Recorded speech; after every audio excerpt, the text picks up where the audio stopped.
오늘 본문은 창세기 18장 1절에서 8절의 말씀입니다. 여호와께서 마므레의 상수리 나무들이 있는 곳에서 아브라함에게 나타나시니라. 날이 뜨거울 때에 그가 장막문에 앉아 있다가 눈을 들어본즉 사람 셋이 맞은편에 서 있는지라. 그가 그들을 보자 곧 장막문에서 달려나가 영접하며 몸을 땅에 굽혀 이르되 내 주여 내가 주께 은혜를 입었사오면 원하건대 종을 떠나 지나가지 마시옵고 물을 조금 가져오게 하사 당신들의 발을 씻으시고 나무 아래서 쉬소서. 내가 떡을 조금 가져오리니 당신들의 마음을 상쾌하게 하신 후에 지나가소서. 당신들이 종에게 오셨음이니이다. 그들이 이르되 내 말대로 그리하라. 아브라함이 급히 장막으로 가서 사라에게 이르되 속히 고운 가루 세 스아를 가져다가 반죽하여 떡을 만들라 하고, 아브라함이 또 가축되어 있는 곳으로 달려가서 기름지고 좋은 송아지를 잡아 하인에게 주니 그가 급히 요리한지라. 아브라함이 엉긴 젖과 우유와 하인이 요리한 송아지를 가져다가 그들 앞에서 차려놓고 나무 아래에 모셔 섬에 그들이 먹으니라. 네. 우리 미국에서 제작된 프로그램 중에 언더커버 보스라는 프로그램이 있었습니다. 여러분 잘 아시죠? 네, 한국 제목으로는 회장님은 위장 취업 중이라는 제목으로 했던 일종의 리얼리티 프로그램이었는데요. 대기업의 최고 경영자들이 자신들의 회사 일용직 사원으로 취업해서 진행되는 일종의 몰래카메라 형식의 프로그램이었습니다. 회장님이 사원들처럼 같이 일하다가 그 사원들의 이야기를 들어주고, 그러다가 그들의 애로점과 노고를 직접 실제로 자기가 체험하다가 나중에 자신이 회장이거나 사장인 것을 신문을 밝히고 그들의 소원을 들어주고 사원들에게 특혜를 베푸는 장면이 매번 반복됩니다. 뻔한 내용인데 실제 리얼리티이기 때문에 사람들이 감동을 받는 그런 프로그램이었죠. 아마 기업의 이미지 제고라든가 오너에 대한 어떤 그런 친근한 이미지를 주기에 좋은 프로그램이었기 때문에 그래서 이 방송들이 있었던 것이죠. 근데 이 프로그램을 보면서 그때 느끼는 것은 어떻게 직원들이 자기 회장하고 사장 얼굴을 모를까, 이런 의문이었어요. 모를 수 있죠. 잘 모를 수 있습니다. 그런데 진짜 몰라보는 게 정말 실질일까 아니면 모른 척하는 걸까, 이런 생각이 있었습니다. 특별히 카메라가 찍는 걸 알고 있잖아요. 그리고 뭐 이런 프로그램이 있다는 것도 알면 한번 찾아볼 만도 하죠. 예. 그런데 알고 했던 모르고 했던 나중에 보면 사장과 같이 일을 했던 사람들, 회장하고 같이 같은 그 장소에서 일을 할 수 있었고 사장과 접할 수 있었던 사람들은 나중에 보면 좋은 혜택을 입어요. 보너스를 받던가 뭐 보직이 옮겨지던가 하는 것이죠.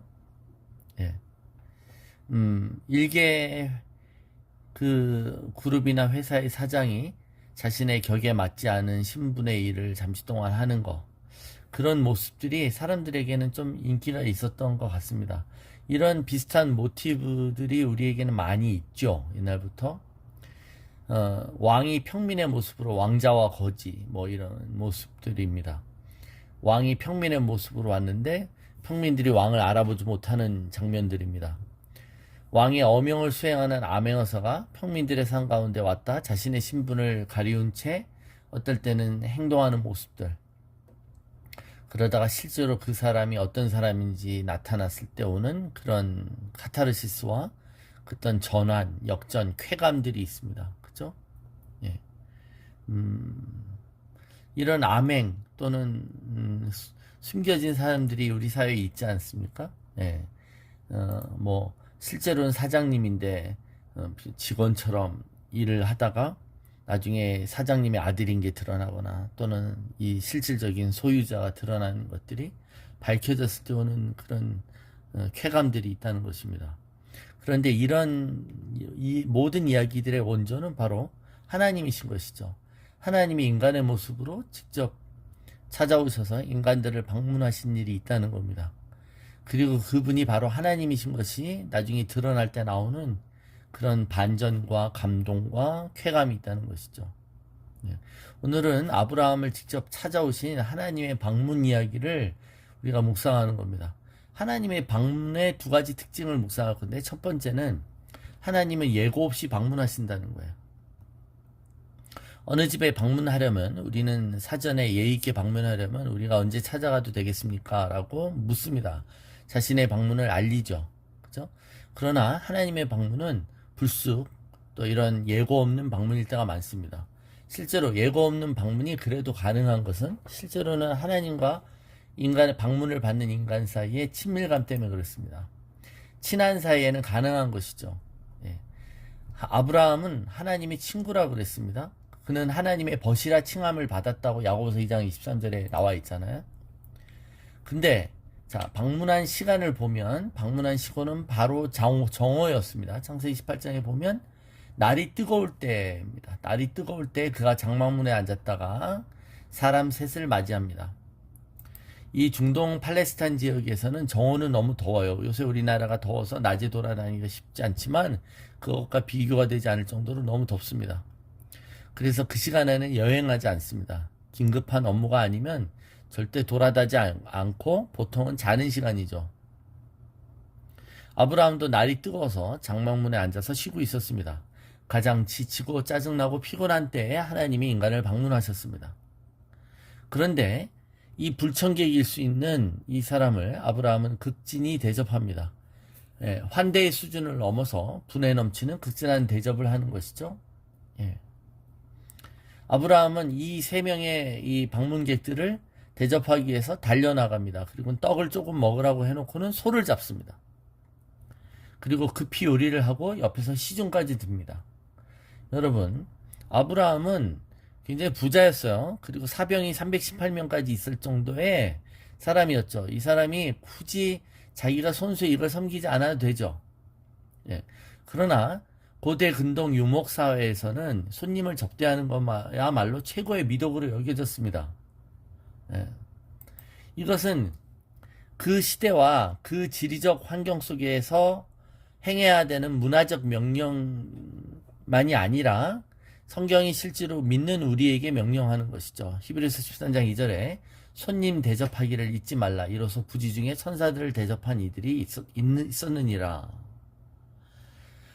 성경에 보면 부지 중에 손님을 대접하다가 하나님의 사자, 이 하나님의 사자가 남성형으로 이렇게 써여질 때는 인간의 모습으로 오셨던 예수님의 구약에 있는 예표와 같습니다. 즉 성자 하나님이 이 땅을 밟으시고 이 땅의 모습으로 나타나신 건 예수님 이전에도 구약에 몇 번 하나님의 사자로 나타나는 것이죠. 기도원 앞에서도 나타나셨고 삼손의 아버지 마노아 앞에서도 나타난 하나님의 사자를 말하는 것입니다. 예, 그래서 우리는 항상 기본 자세가 손 대접하는 거 환대의 자세라는 것이에요. 예. 손님 대접하기를 잊지 말라고 했던 거, 부지 중에 천사들을 대접한 이들이 있었다라고 말하는 겁니다. 예. 그래서 여러분, 왜 대접해야 합니까? 나중에 그 사람들로부터 뭔가 얻을 뭐가 있어서요? 아니요. 복음은 나그네를 대접하라고 얘기합니다. 남을 대접하기 위해서 우리에게 재물이 필요한 거고 넓은 집이 필요한 것이죠. 예수님의 집도 가버나움에서 큰 집이었어요. 그것은 바로 수많은 사람들이 예수님께 나와 치유를 받기 위한 것입니다. 나그네를 대접하다가 주님을 우리의 집으로 영접하는 영광을 얻기도 하는 것입니다. 예. 마태복음 10장 40절에 너희를 영접하는 자는 나를 영접하는 것이요 나를 영접하는 자는 나를 보내신 이를 영접하는 것이니라. 마태복음 25장 35절 이하에 내가 줄일 때 너희가 먹을 것을 주었고 목마를 때 마시게 하였고 나그네 되었을 때 영접하였고 헐벗었을 때 옷을 입혔고 병들었을 때 돌보았고 옥에 갇혔을 때 와서 보았느니라. 그죠? 네. 언제 우리가 그랬습니까? 라고 할 때 내가 진실로 너희에게 이르노니 너희가 여기 내 형제 중에 지극히 작은 자 하나에게 한 것이 곧 내게 한 것이니라 하셨습니다. 그러니까 우리가 눈에 보이는 이웃에게 한 것이 주님께 한 것이라고 말씀해 주시는 것이죠. 예. 그렇다고 해서 우리가 실질적으로 인간의 모습으로 오신 하나님을 방문을 경험할 수 있는 일은 없다라는 그런 일이 아니에요. 그 일도 있을 수 있습니다. 그러나 우리는 주님의 이름으로 많은 사람들을 주님을 대하듯이 맞이할 수 있다는 겁니다. 아브라함의 경우가 주님이 보내신 사람이 아니라 주님을 맞이했습니다. 근데 주님을 맞이했는데 주님이 오셨을 때 날개 달린 천사들과 불의 전차와 구름을 타고 방문하셨다면 바로 주님인지 알아봤겠지만 알아보지 못했다는 거예요. 이게 아브라함의 방문의 두 번째 특징입니다. 자, 예고 없이 한 방문이면서 또 누군지를 모르는 주님은 가장 평범한 모습, 나그네의 모습으로 찾아오셨습니다.